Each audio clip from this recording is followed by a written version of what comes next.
Welcome to today's conversation in celebration of Indigenous and Native American Heritage Month. My name is Ann Kozma, and I'm an educator innovation lead on the Microsoft Flip team. And I just want to acknowledge what an incredibly special month this is. We all come together to recognize Native American Heritage Month, but also recognize and acknowledge the Native and Indigenous peoples and their history, achievements, and contributions that are not limited to 1 month of the year. This event is an opportunity for us all to learn and reflect, and we have the great pleasure of meeting and listening to two friends from the California State Park System. They work in the Ports program, and they are here joining me so that we can all keep the learning going throughout Native American Heritage Month and all year long. So we are so glad that you are here and tuning in. Feel free to say hello in the chat. Let us know where you are tuning in from, or share a shout out to your school or district. But I'm ready to jump into this conversation and say hello and welcome to our incredible guests. I hope you're ready. First up, we are going to be welcoming Kese McQuillen. Kese, welcome to the show. Hello, hello. Hello. Nice How to are see you. Nice to see you. Give us a very quick bio, and then we'll add our next guest. So I'll do my introduction in Yurok for you. So Heshkalau, hello everyone. Kese McQuillen now. Weganoy Kese. So my name is Kese McQuillen, but you can call me Kese. Metwa Metchok, Torab Esi Enchwadan. So I come from the villages of Turup on the Klamath River and Big Flat or Enchwa on the Smith River, and then Akata. So I live in McKinleyville, which is near Arcata. So that's who I am, and I'm a California State Park interpreter in the North Coast Redwoods District. We are so excited to have you here, Kese. Thank you so much for your introduction. I'm going to go ahead and welcome our next guest. We are so excited to have Theresa on the screen. Hello, Theresa LaRose. How are you? I'm good. How are you today? Doing really well. Thank you so much for being here. Why don't you share with us a little bit about you and your role in the California State Park System? Synthamona, hello. My name is Theresa. I'm a park aide for California State Parks. I will be talking about elderberry today and the California Native culture. So I am currently working for the State Indian Museum.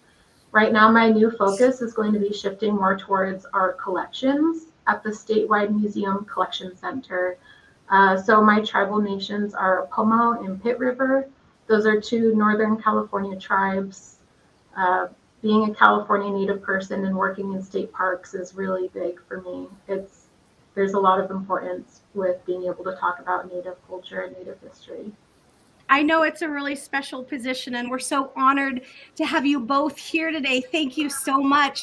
And I'm actually going to start and add some content to the screen, because I have been learning about the significance and the importance of land acknowledgements. And in preparation for this, I want to just firstly state that I know this is sometimes possibly new for folks who might not be familiar with land acknowledgements or what they're all about. And as I've learned more about them, realizing a land acknowledgement is a statement. It recognizes the original and the cultural inhabitants of the land, their relationship to it. And as a learning moment, it helps me just raise my own awareness about the history and culture of Indigenous peoples that often is erased or forgotten as history is told from different perspectives. So I want to learn a little bit about this. And Kese, I wondered if you might share a little bit about your perspective. And Theresa, I'd love to hear your take on this too, because this is such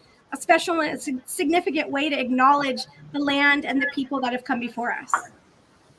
Yeah, thank you, Anne. So all throughout our 22 parks up here in the North Coast Redwoods District, we have large brown signs with our friendship design on it.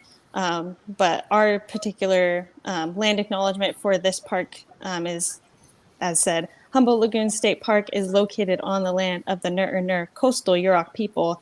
And so that is just talking about this location in particular, but our ancestral territory stretches from Little River to the south, up north towards Wilson Creek, and then inland to where the Klamath and the Trinity River meet. And so ancestral territory is the lands we continue to be in relationship with, how we gather, how we fish, how we hunt. And so all of those things are important in acknowledging in the land acknowledgement. So when you're first learning about how to give a good one, you're going to want to share all those parts.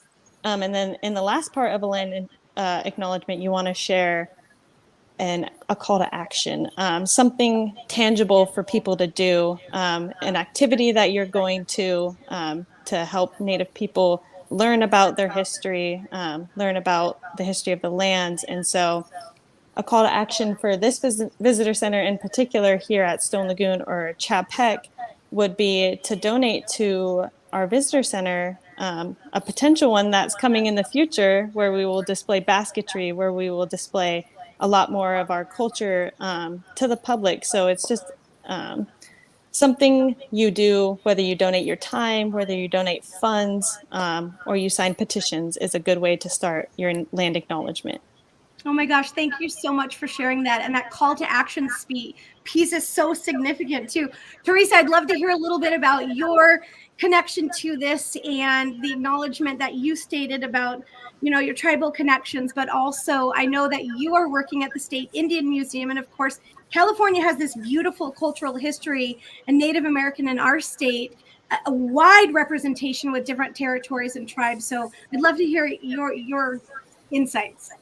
Yeah, so the California State Indian Museum is in Sacramento, California, which is the capital. We're on the ancestral land of the Nisenan people. At the California State Indian Museum, we are actually on the same site as Suttersport State Historic Park. So it's a really important place to have both centers to talk about the history of California, not just from a settler perspective, and also having insight from the Native or Indigenous peoples here. Oh my gosh, thank you so much for sharing that. I love conversations like this because it helps us all learn. And we know that, I'm a former first grade teacher and I was helping, educators of all ages and content areas and grades continue to learn. And one thing we always talk about is broadening hearts and minds. And we're all lifelong learners. And so conversations like this are so special to me because this might be new information for folks, or they might be extending their learning and understanding and awareness as they're exploring, the Indigenous communities in their own backyard neighborhood, right? So appreciate this. And Theresa, I think we might talk a little bit about land acknowledgements in those territories with a resource you share in a little bit. But what I want to do is break this up. So folks who are watching, we're actually going to do sort of two deeper dive segments. We're going to have a segment with Kese and a segment with Theresa where they actually share in conversation with us. So Theresa, do you want to stay on screen? You want me to remove you? I'm for all of this. So you can ready? Keep me on screen if that's okay. Awesome. So let's do it. I'm going to go ahead and add this back. And what we'll do is change our order right here. And Kese, I'm going to invite you to share again because I know you're here today acknowledging the Yurok culture and had some great things for us to learn about or the work that's going on in your state park community and that territorial land. We'd love to hear more. Yeah, so acknowledging Yurok Auth culture, which is Auth is referring to Yurok people, who we are as people, that we're human beings. But I just wanted to share, a part of my ports. I hit a bunch of different topics, but a large topic I don't get to talk about every single day that deserves a lot of acknowledgement is the dam removal that's currently happening along the Klamath River. So in the upper Klamath River, the first dam that has been removed is Copco number 2. So a lot of the 4 dams. So there's 4 dams. Copco 2 is the first one removed, which is all these wonderful pictures right here. And so that the significance of the dam removal was to improve water quality, to have salmon come back home. And so a lot of the water has been polluted. A lot of the water has been restricted. And so that is very devastating for Yurok people. And it deserved attention. And it was a long legal battle, about 50 years of a legal battle that deserved attention. And it deserves historical acknowledgement too, because we don't want that to happen to any of the other rivers that belong to Native peoples. And so it's just a huge turning point in river restoration, and to have this dam removed by November of next year. So I just wanted to share that. And thank you. Looking at those photographs too, it's incredible to see the process of this removal, but I'm struck by the different colors in the water. And you talk about, the health of the river and the salmon returning. I'm actually going to share this photograph a little bit closer, because this looks like a thriving river, and the color of the river and the health of the river and the significance in that region it's so incredible to hear about. Yeah, so when the dams were built around the early 1900s and then finished around the 1960s, a lot of the impacts after that weren't until 2002, when over 70,000 fish were killed in the Klamath River. And, I was born in 2000, and so before I even got to even have a voice and understand what was happening to my own river, my own home, that the largest fish kill had happened. And so knowing that, it took a lot of generations and a lot of advocacy from people all around the world just to have these dams removed is something that deserves to be recognized. Oh my gosh. Well, thank you for bringing this to our attention. And I know there's a lot of incredible work that's being done. And so we have a few questions that we're going to ask you. And this first one I know is about traditional ancestral territories and the geographic boundaries you quickly shared, but I'd love to hear a little bit more about that. And then possibly if you're getting into talking about some stewardship practices or what you would like folks to know about the Yurok or Indigenous people. Yeah, so our traditional ancestral territory is kind of what I mentioned in my land acknowledgement, is from Little River to the south, up north till Wilson Creek, and then where the forks of the river meet, of the Trinity and the Klamath. So knowing that those are the lands we care for throughout our whole entire life, and then that our Creator put that responsibility to us as Yurok people, is something so important, and we must always have this responsibility and fulfill it. And then, the geographical boundaries of the Yurok territory are very mountainous, a lot of rivers, a lot of creeks, and so we have the responsibility to keep those clean, to keep those habitats, all our ecosystems clean for our future generations too. I love that, and it's just the beautiful way that people collectively over time care for that area, right? So this is this beautiful motion that started at the beginning and continues on. I love that. Now, I'm curious, you've shared some other resources for me, so I'm going to go ahead and share them on the screen and ask if you would talk a little bit about them, because I know something that's really special about the region that you're sharing from is that the Yurok tribe partnered with the state of California to be the first tribally operated visitor center in the state park system. So there's some beautiful learning that's been shared across social on that. And I'm going to pop this back onto the screen and ask perhaps if you'd talk a little bit about that, or I know the other work in relation to condor restoration and release. So as these resources are displayed, could you perhaps share about those stewardship practices? Yeah, definitely. So the historic agreement with the joint powers agreement is kind of just representing, we don't want to be the first visitor center in the park system. We want to be, the 145th or something like that. We don't want to be the first. So we want this to, be a domino effect for other tribes to start, sharing these important cultural resources that need to be protected, that we need access to certain sites to gather. We need all these things MOUs, everything, so that we can practice our culture, we can express our religion, we can do all these things that make us Native people. And so through these videos, it kind of shares from different perspectives, like Dr. Keishan Lara Cooper and Dr. Walt Lara Sr. So they're direct descendants from this village, and they talk about the importance of this visitor center. And every topic we have in this visitor center, there's quite a few, but I talk about it in my ports, but it's just an opening and it's an opportunity for us to share our Yurok culture with everybody. That's incredible. And I know this is something special. And actually, while you're sharing a little bit, I'm going to change my screen and we're going to actually take a live view of that Condor live feed also. But I'd love to hear a little bit more about what's happening with the Condor restoration in the Yurok ancestral territory. Yeah, so the Condor restoration, or Pregonish, as Yurok people have known of them, but it's a really huge restoration project, along with, river restoration, all these restoration projects, but condors have been gone for over 100 years, and now we currently have 11. So we got 4 last year when the opening of this visitor center happened, and now we currently have 11, which is truly amazing. Advocacy to share that this restoration project is happening is important, because I believe last month we had an incident where a condor got sick from lead poisoning. And so we need to make sure that these resources are protected, that these birds are protected from poaching, from any other types of harm that they can encounter. So through this education, through these resources, I hope that people can learn about their importance, not only for Yurok people, but for everybody working hard to keep these birds alive. Yeah, and it's incredible to see. I know the cameras are moving live and tracking where the birds are. I was watching earlier today. So I'm just going to open them both up. Oh, here's a great view right here.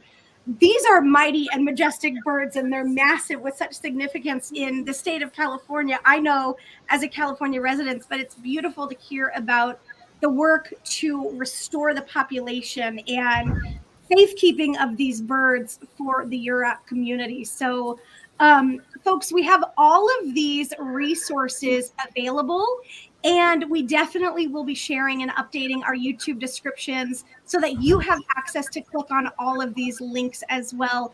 And Kese, as we just wrap up your quick segment, I'd love for you to share how folks can continue the learning. Yeah, so the Yurok Tribe homepage is a very great resource. So it has our tribal news, understanding how we operate as a government, and then each of the different departments have, phone numbers, have websites where you can learn more about, you want to learn more about MPAs, you want to learn more about the condors, you want to learn more just about education of Yurok people. The history, everything. It's all within the homepage. So yeah. Oh my gosh. Well, thank you. And folks, definitely click on those links. And this is available at yuroktribe.org. So we'd love for you to continue this learning. And Kese, want to say thank you so much for sharing. And it's an absolute honor to have you here.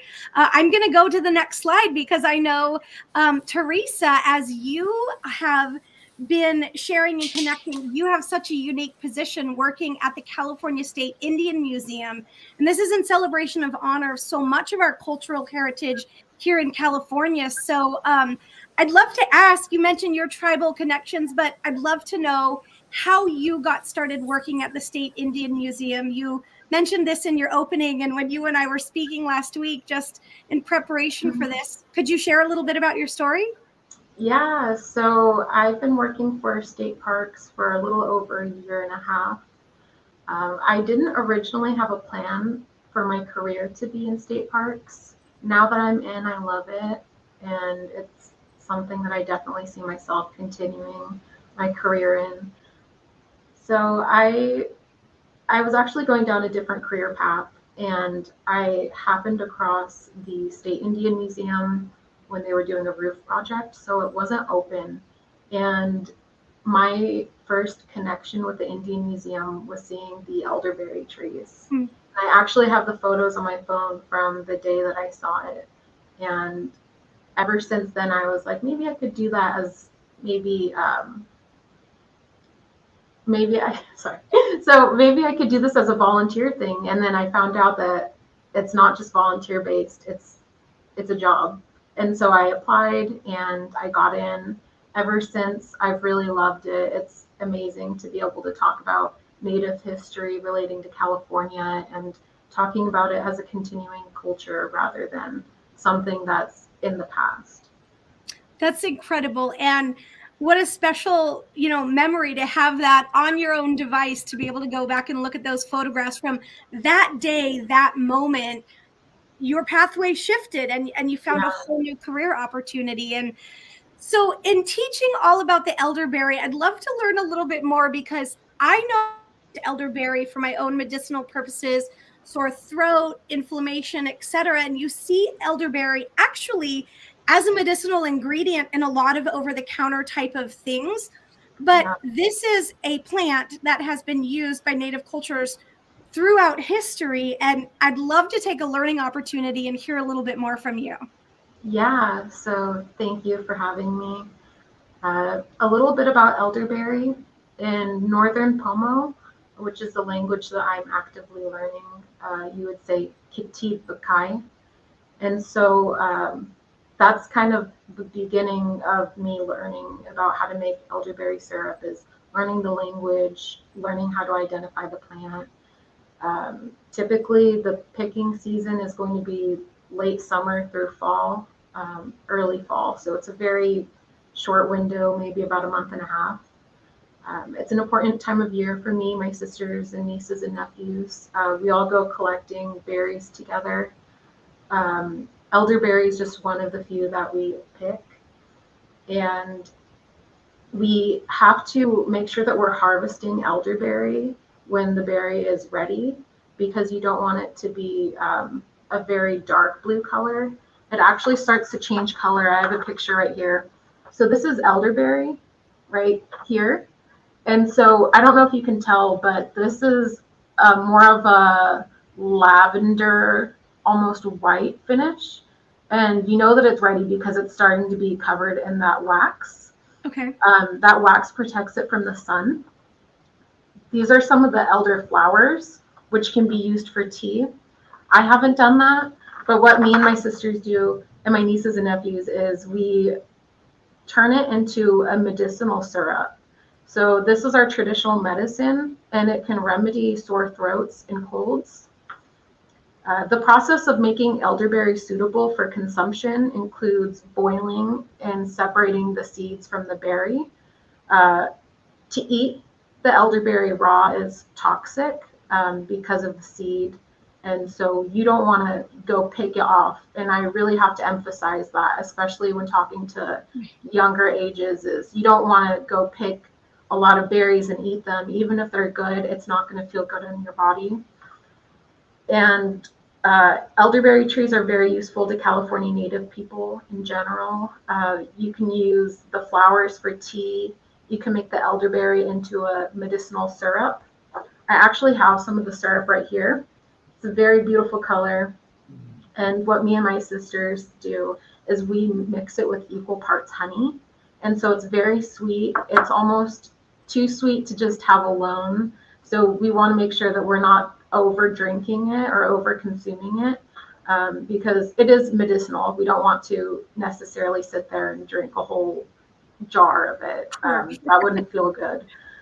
And one of the other things, which is my favorite part, is being able to use the elder wood to make clapper sticks.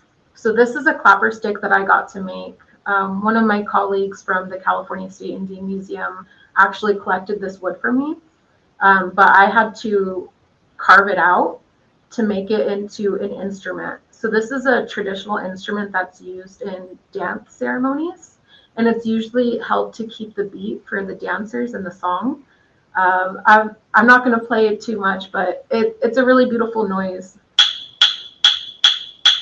And so this is really special and vital to California Native people. Elderberry is sacred, and to be able to consume from a plant to be able to make instruments for ceremonies is very important to continuing on this culture. It's the way that, you know, our people have survived for many, many generations, and to be able to continue these practices through all of the stuff that, you know, California Native people have endured. It's really important. Oh my gosh, Theresa, thank you for sharing about that. That's information that's new to me, but also getting to see the extension of the instrument creation from the parts of the plant and the significance that's used in ceremony with, you know, it's remarkable to see that. So thank you for sharing that also. I'm going to add a few resources to the share or to the screen, because I know that folks can get connected to the State Indian Museum page, not only through the California State Park website, but you have the California State Indian Museum Facebook page. And there's another resource we're going to share in a minute, but I thought maybe perhaps you could share real quickly about one of your favorite events or what folks might see when they come to the State Indian Museum. Yeah, so our next upcoming event is going to be a Native American craft fair with vendors from all over the state. Some of them are out of state who come and travel to sell their jewelry or art at the museum. It's the 2 days following Thanksgiving. You can learn more about that on our Facebook page. But my favorite event happens to be Honored Elders Day. That takes place every June, where we get to basically honor the elders in the Native community. We serve them food. It's also a great opportunity for the public to visit the Indian Museum, because the Indian Museum is open that day. But also it's a way to kind of have Native folks share our culture and our dance practices with the community. So it's not a closed ceremony. It's open to the public. It's not just educational, it's really uplifting, and it's a really good time. Oh my gosh, it sounds like a beautiful time for the community to come together, but also, you know, folks from outside of, you know, the Native culture to come and learn too and experience it. So thank you so much for sharing. Now, we're getting ready to wrap up, folks. This conversation has gone by entirely too quickly for me, but there is one more resource that I wanted to share. And Theresa, if you want to share about this, and then perhaps share any final thoughts, and Kese, any final thoughts you might have before we go. So Theresa, could you tell us what this Native Digital Map is all about? Yeah, so this map is a really good tool to use in classrooms for personal uses. A lot of people will find the land that they're living on, and they'll put in their social media bios, like on Nisenan land or on Pomo territory. And so it's a way for people to be able to gain an understanding of whose land they're on, and be able to really connect with the land in a way, to know that there have been people who are stewards of this land and are stewards of this land to today. Yeah, this is an incredibly interactive map. I zoomed in a moment ago in Southern California, where I'm located, and I know this is the land that was the Gabrielino land, and I had the opportunity to teach about the Gabrielino Native community when I was teaching third grade in our local history. But folks, this is a great opportunity to find your geographic location and learn more. So I definitely want to share this as a resource.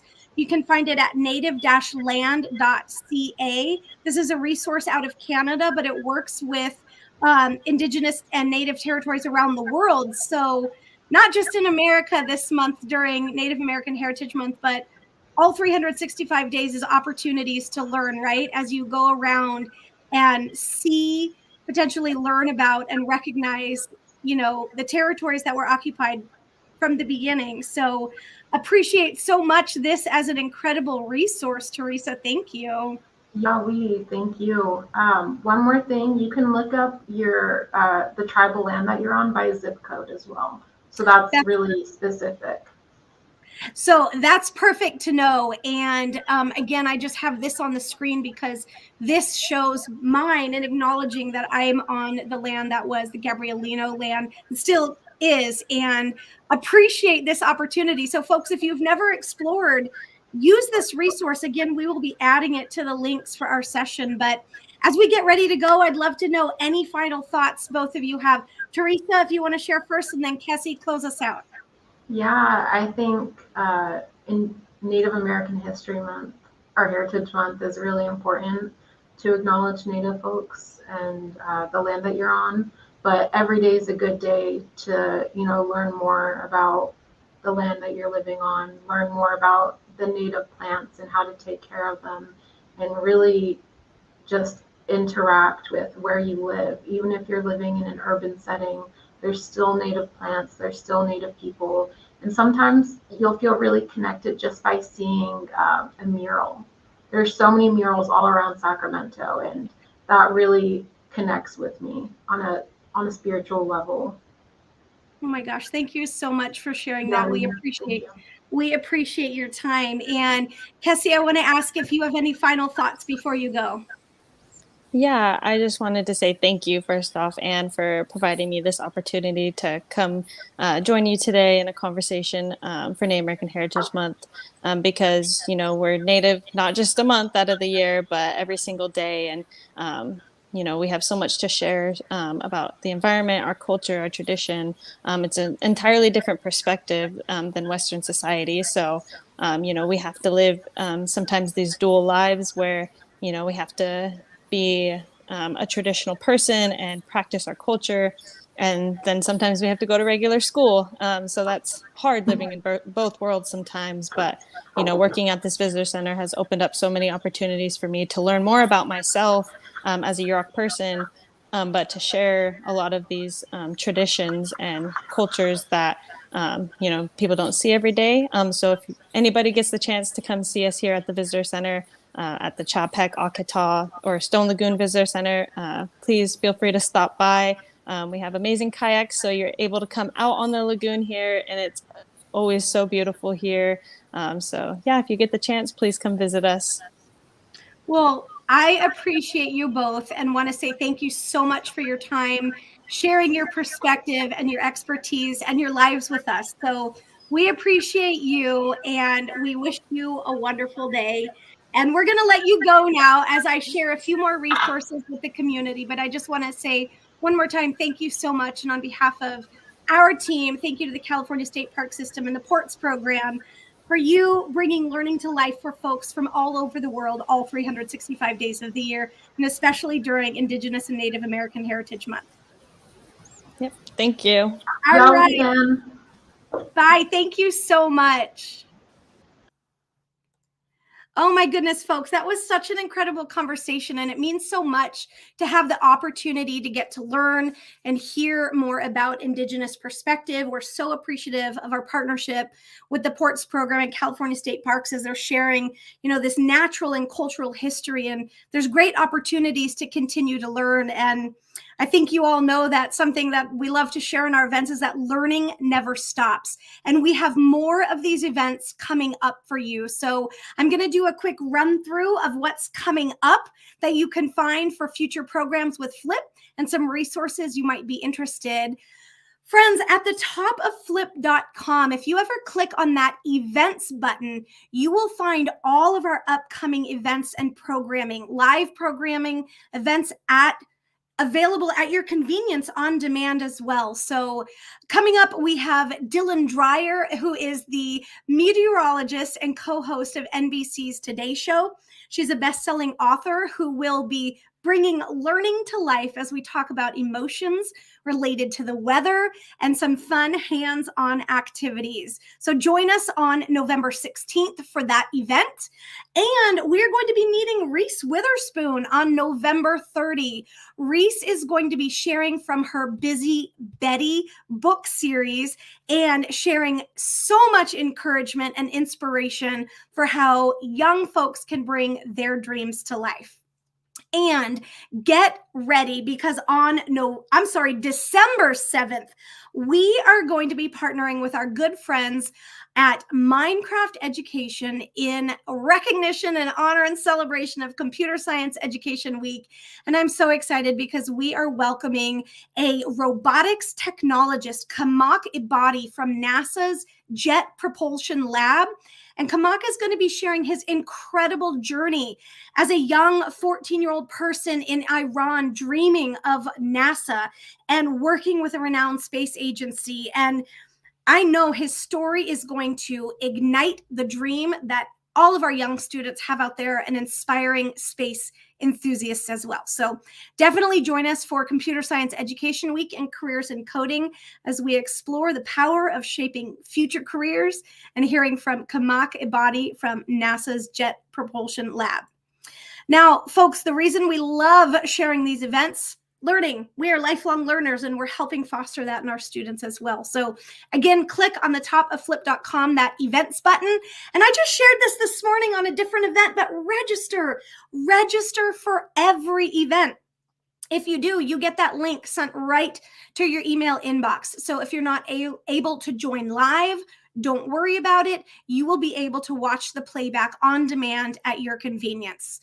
And so, folks, all of those events and upcoming you can find at aka.ms/flip events. And before we go, I want to say another special shout out and thank you to our friends at California State Park. They have almost 400 incredible ready-to-use Flip topics available in the Flip Discovery Library. So you simply can head into your Flip account. Educators, click on your name in the top right corner, and you will see that Discovery button. Find our partners, and of course, you'll find California State Parks, and you can use any of those topics to extend the learning during Native Heritage Month and all 365 days of the year. We also have an incredible feature collection full of curated topics celebrating this month as well, but remember, it's not limited to the month of November. And before I go, I want to share the incredible resource our friends in Microsoft Education are sharing. There is a new world, a Pacific Northwest coast experience that was created in consultation with the Native community in that geographic area up in the Pacific Northwest. So definitely check this out. These are all available on the blog at Microsoft Education, and we'll add that link to our session resources as well. Now, folks, before we go, I simply want to take a moment and say thank you. Thank you, thank you, thank you. All of this learning does not end once this event wraps. Please explore the resources. Remember the incredible insights that Kese and Theresa shared, and use the resource links to help your students explore further this month. It's been such an honor to host this conversation, and thank you for joining us as we celebrate and honor Native American Heritage Month. I want to invite you to keep the learning going all year long. One special thank you again to our friends at the California State Parks Ports program. And on behalf of the team at Microsoft Flip, my name is Kozma. It's been an honor to host this conversation.